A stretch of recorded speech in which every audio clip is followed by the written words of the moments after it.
Pemandu Grab berang lelaki OKU calarkan kereta siap tak bagi naik. Saya macam ni, dah taruh dalam. You terus bawa macam ni tak? You nak bayar berapa? Saya tanya, you boleh tolong saya tak? Letak consider. Saya bawa.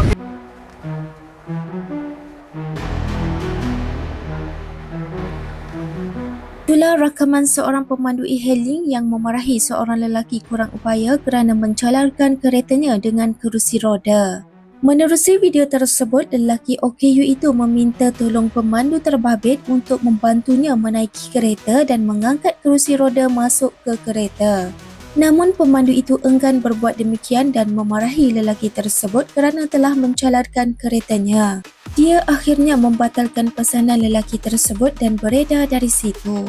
Rata-rata netizen mengecam tindakan pemandu tersebut yang tidak prihatin, namun ada juga yang memberitahu lelaki OKU itu perlu membuat pesanan lain di dalam aplikasi jika ingin mendapatkan bantuan.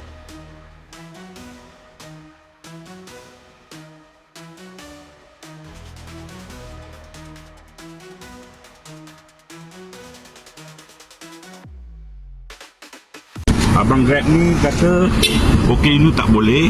Dia pun tak nak tolong saya. Tengok dia buat cerita. Tak nak tolong. Buat cerita. Okey, sekarang you boleh tolong saya. Nah, anak saya ni tabletkan ni. Payah.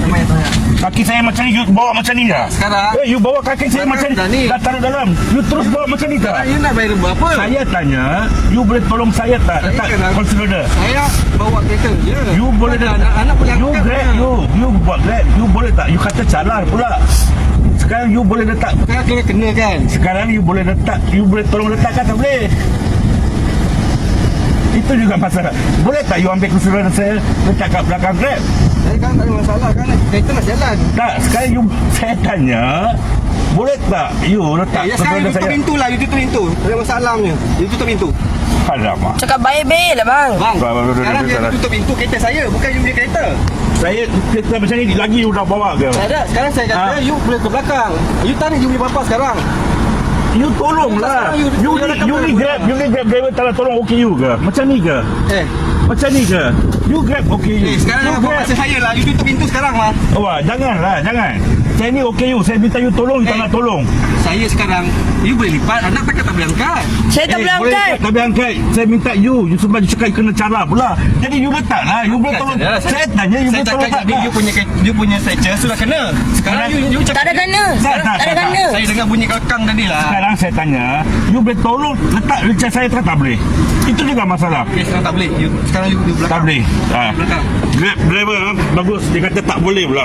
Tolong OKU. Tak masalah. Bagus, terima kasih bang. Tak masalah. You boleh cancel, tolong cancelkan lah. Saya kena nanti Grab pula charge saya. Apa penalti pula? Cancel. You nak cancel kan? Cancel. Saya cancel lah. Saya takkan cancel. Sebab you tak nak tolong. Sekali lagi saya cancel. Tak apa, you tutup pintu. Kita mau jalan. Fine, in front.